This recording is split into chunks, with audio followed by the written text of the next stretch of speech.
Kesalahan yang paling besar bukanlah kegagalan, tetapi berhenti dan menyerah sebelum merasakan keberhasilan. Kegagalan adalah bumbu kehidupan. Kegagalan membuat kita bisa menjadi manusia yang tangguh. Siapa yang berhenti berusaha ketika menghadapi kegagalan, berarti dia telah gagal. Jangan pernah menyerah, setiap orang juga pernah mengalami hari yang buruk. Yakinlah dengan dirimu sendiri dan bangkitlah. Jangan takut dengan kegagalan ketika memulai sebuah usaha, karena kegagalan yang kita alami adalah bahan pembelajaran untuk memperbaiki usaha kita. 100 kali kamu gagal di dalam bisnis akan tertebus dengan 1 kali kesuksesan yang kamu capai. Orang sukses adalah mereka yang melakukan hal-hal yang orang biasa tidak mau melakukannya untuk mendapatkan apa yang orang biasa tidak dapatkan. Kesuksesan bukanlah suatu tujuan, melainkan sebuah perjalanan untuk masa depan. Banyak orang bilang saya orang gila, hingga akhirnya mereka dapat melihat kesuksesan saya karena hasil kegilaan saya. Saya bisnis cari rugi, ketika rugi saya semangat, dan jika untung bertambah rasa syukur saya. Banyak orang tanya bisnis apa yang bagus. Dan jawabnya, bisnis yang bagus adalah yang dibuka, bukan ditanya terus. Sukses besar adalah ketika kita mampu mengalahkan rasa malas di dalam diri dan mengubahnya menjadi kerja keras. Jika ingin menjadi pengusaha sukses tetapi tidak punya modal uang, gunakan saja modal dengkulmu untuk menjadi pengusaha sukses. Bisnis itu hanya modal dengkul, bahkan jika Anda tidak punya dengkul, pinjam dengkul orang lain. Jujur dan kepercayaan adalah modal awal paling dasar menjadi seorang pebisnis. Fokuslah pada tujuanmu, proses memang penting, tapi sia-sia tanpa tujuan yang jelas. Kesuksesan datang dari rasa ingin tahu, konsentrasi, ketekunan, dan kritik diri. Tak ada usaha yang pasti berhasil, tapi orang yang mau berusaha pasti berhasil. Orang goblok itu gak banyak mikir, yang penting melangkah. Orang pintar kebanyakan mikir, akibatnya tidak pernah melangkah. Orang pintar kebanyakan ide dan akhirnya tidak ada satupun yang jadi kenyataan. Orang goblok cuma punya satu ide dan itu jadi kenyataan.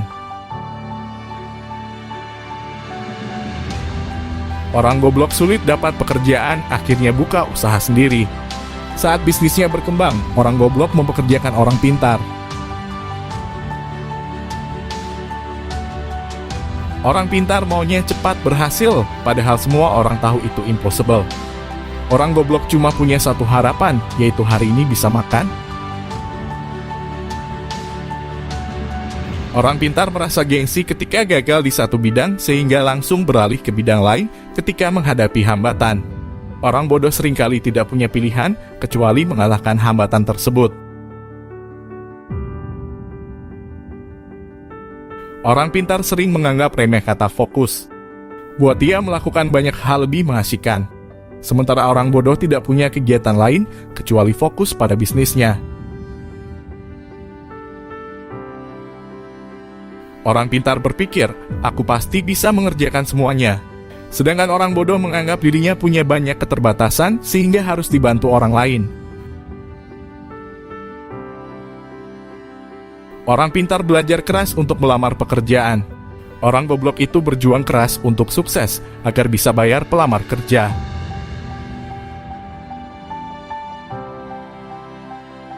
Jangan bekerja setengah-setengah. Apabila telah memulai suatu usaha, maka kerjakanlah dengan serius. Jangan sampai berhenti di tengah jalan karena akan menyia-nyiakan harta, tenaga, waktu yang telah kita kerahkan untuk memulai bisnis. Sesuatu yang didapatkan dengan mudah akan menghilang dengan cara yang mudah juga, dan tentu ini tidak akan membentuk karakter manusia yang tangguh. Ada dua pilihan hidup di pagi hari: kembali tidur untuk melanjutkan mimpi atau bangun tidur untuk mewujudkan mimpi. Hidup yang berkualitas adalah belajar untuk ikhlas dan tawakal. Berbisnis yang sukses adalah yang selalu berusaha disertai dengan doa dan niat baik untuk memperbaiki perekonomian. Kaya raya bukan jaminan hidup terhormat, tapi jujur, sopan, murah hati, dan menghargai sesama, itulah kunci hidup terhormat. Setinggi apapun pangkat yang Anda miliki, Anda tetaplah karyawan. Sekecil apapun usaha Anda adalah bosnya. Yang beneran punya nggak akan banyak bicara seperti mereka yang berlagak sok punya. Kebanyakan orang merasa sukses itu adalah hasil jeripayah diri sendiri, tanpa campur tangan Tuhan. Mengingat Tuhan adalah sebagai ibadah vertikal dan menolong sesama sebagai ibadah horizontal. Nikmatilah hidup selama Anda masih memilikinya dan terus belajar untuk bersyukur dengan keadaanmu. Karena Anda tidak akan tahu kapan sang pemilik raga akan datang dan mengatakan pada Anda, ini saatnya pulang.